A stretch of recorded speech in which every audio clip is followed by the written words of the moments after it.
عزیز دوستوں، السلام علیکم ورحمۃ اللہ وبرکاتہ۔ آج کے اس ویڈیو میں ہم حضرت موسیٰ علیہ السلام اور سمندر کے دو حصوں میں بٹنے کا واقعہ بیان کرنے والے ہیں، اس لیے برائے مہربانی ہمارے چینل کو سبسکرائب کریں اور بیل آئیکن کو پریس کریں تاکہ آپ ہمارے ویڈیو کو دیکھ پائیں۔ چلیے ویڈیو کو آخر تک دیکھیں گے تاکہ آپ کو پورا کا پورا واقعہ اچھے سے سمجھ میں آئے۔ چلیے ویڈیو کو شروع کرتے ہیں اور واقعہ سنتے ہیں۔ حضرت موسیٰ علیہ السلام اللہ کے سب سے پیارے نبیوں میں سے ایک نبی تھے۔ انہیں موسیٰ کلیم اللہ کے نام سے جانا جاتا تھا کیونکہ موسیٰ علیہ السلام میں ایسی کرشمائی طاقت تھی کہ وہ سیدھے سیدھے اللہ سے بات کر سکتے تھے۔ حضرت موسیٰ علیہ السلام کی کہانی کا ذکر کئی حدیثوں میں آیا ہے۔ حضرت موسیٰ علیہ السلام کے دنیا میں آنے سے پہلے فرعون کو کسی نے خبر دی تھی کہ بنی اسرائیل کے لوگوں میں سے ایک ایسا لڑکا جلد ہی پیدا ہوگا جو اسے کے پیدا ہوتے ہی فرعون کا سارا سامراجیہ کو ختم کر دے گا۔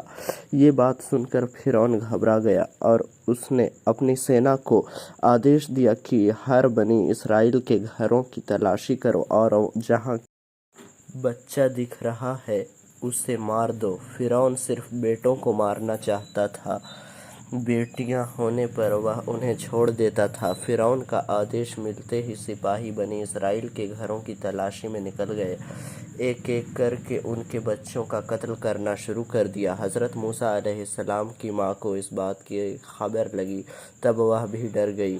تب اللہ سے ایک پیغام ان کو آیا کہ تو اسے ایک ٹوکری میں رکھ کر نیل ندی میں چھوڑ دے، اس بچے کو کچھ نہیں ہوگا۔ اللہ کے حکم کے مطابق انہوں نے آپ یعنی حضرت موسیٰ علیہ السلام کو ایک ٹوکری میں گھر کے پیچھے نیل ندی میں رکھ دیا گیا۔ ندی میں رکھتے ہی ٹوکری بھی بہنے لگی۔ ٹوکری ندی میں بہہ کر فرعون کے محل تک جا پہنچی۔ ٹوکری کو دیکھتے ہی فرعون کے سپاہیوں نے حضرت موسیٰ علیہ السلام کو ٹوکری سے نکالا اور فرعون کے پاس لے گئے۔ محل پہنچتے ہی فرعون کی بیوی نے آپ یعنی حضرت موسیٰ علیہ السلام کو پہچان لیا اور کہا کہ یہ بنی اسرائیل کے گھر کا ہی بیٹا ہے جس سے ہمیں خطرہ ہے۔ فرعون آپ کو اسی وقت مارنا چاہتا تھا، لیکن فرعون کی بیوی نے کہا کہ اسے مارو مت، اسے زندہ رکھو، کیونکہ اس کے زندہ رہنے سے ہماری آنکھوں کو ٹھنڈک ملتی رہے گی۔ ہمارا دشمن ہمارے سامنے ہی ہے اور ہماری قید میں ہے، ہو سکتا ہے یہ ہمارے لیے خوش نصیب بچہ ہو۔ فرعون نے اس کی بیوی کو بات سن لی اور آپ کو اپنے محل میں رکھ لیا۔ حضرت موسیٰ علیہ السلام نے بڑے ہو کر لوگوں کو سمجھایا کہ فرعون کی پوجا کرنا بند کرو اور ایک اللہ کی عبادت میں یقین کرو۔ ایک حد تک لوگ ان کی بات مان بھی گئے۔ اسی دوران مصر میں بھیانکر اکال پڑ گیا، لوگ کئی بیماریوں میں مبتلا ہو گئے۔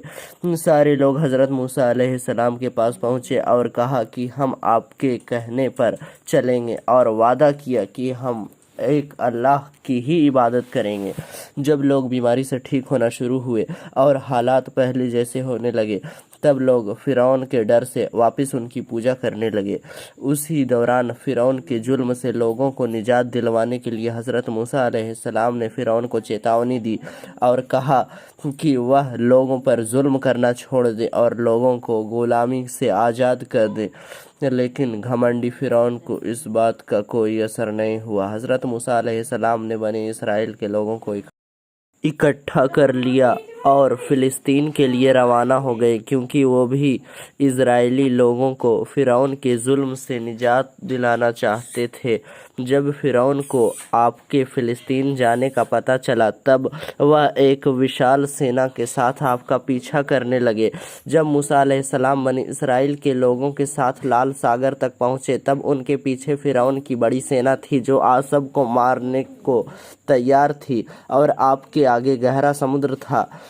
بنی اسرائیل کے لوگوں نے مان لیا تھا کہ اب فرعون انہیں مار دے گا۔ اتنے میں حضرت موسیٰ علیہ السلام نے اپنی چھڑی کو سمندر کے پانی پر مارا، تبھی آپ کے سامنے سمندر میں اللہ کی قدرت سے ایک سوکھا راستہ بن گیا۔ سمندر دو بھاگوں میں بٹ گیا اور اللہ کا بہت بڑا کرشمہ حضرت موسیٰ علیہ السلام نے دکھایا، اور حضرت موسیٰ علیہ السلام اور بنی اسرائیل کے لوگوں نے